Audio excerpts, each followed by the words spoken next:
This guy spent $3,000 building a UFO ship that can glide over water. At one point, someone even offered $100,000 to buy the ship. Let's take a look at how he made it. In fact, the process is quite simple, and you could even make one yourself at home. First, he drew 2 large concentric circles on the ground and divided them into 6 equal parts, forming the basic framework of the UFO. Based on its size, the ship is enormous. After completing the frame, he began the actual construction. He took some steel pipes, welded them together, and used aluminum alloy strips to create a frame, which he secured at the center like a scraper. With this, the basic structure was done. Now comes the critical step.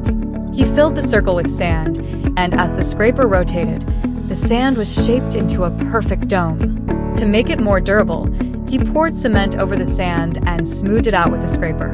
Once the cement hardened, he polished the surface and painted it purple, forming the mold for the UFO. But this was just the first step. Next, he started making the body of the ship. He chose fiberglass instead of carbon fiber or steel because fiberglass offers a good balance between strength and cost. After applying the fiberglass, he bent semicircular metal pieces and welded them into a circular frame, which was placed on the mold to create the skeleton of the UFO's body. He further reinforced the frame with more fiberglass, and soon, the upper half of the UFO shell was completed. Since the resin left some rough edges, he flipped it over and carefully sanded it smooth. Once the cleanup was finished, he applied a layer of release agent on the surface.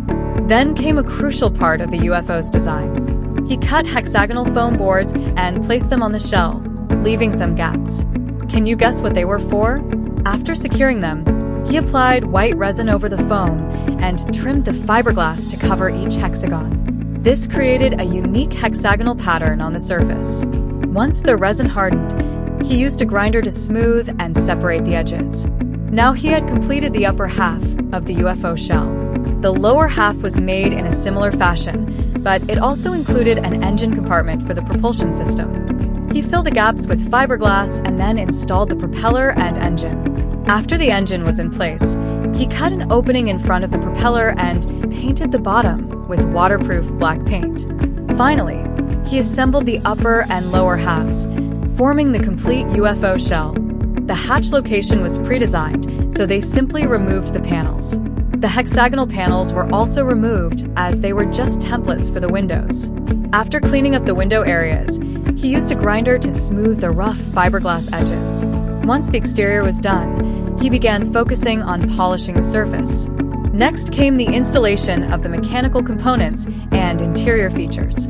He cut a hole beside the propeller for the engine exhaust pipe and drilled another hole for a steel cable to pass through. This steel cable connected to the propeller, allowing him to control the ship. He connected the other end to the steering wheel inside the cockpit. To add comfort, he installed a comfortable seat. The interior was quite spacious, and he carefully arranged the space step by step, painting the entire ship to give it a smoother appearance. The UFO design was gradually taking shape.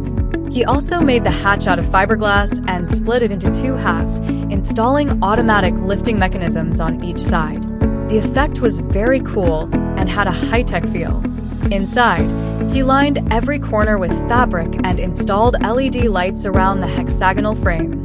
The dark hull and lighting gave it a futuristic vibe. After installing all the necessary controls and instruments in the cockpit, he fitted the hexagonal windows with reinforced glass and sealed them. After 2.5 days of hard work, the UFO-like ship was finally completed, and it looked stunning. He couldn't wait to take it for a test run on the nearby river. The engine was very powerful, and the ship sped across the water effortlessly. Its streamlined design attracted attention from both sides of the river, and wherever it went, it was the center of focus. You have to admire this person's skill and creativity. If you owned such a ship, what would you want to do with it? Check out our channel for more videos like this. Don't forget to subscribe and comment so you never miss a new upload.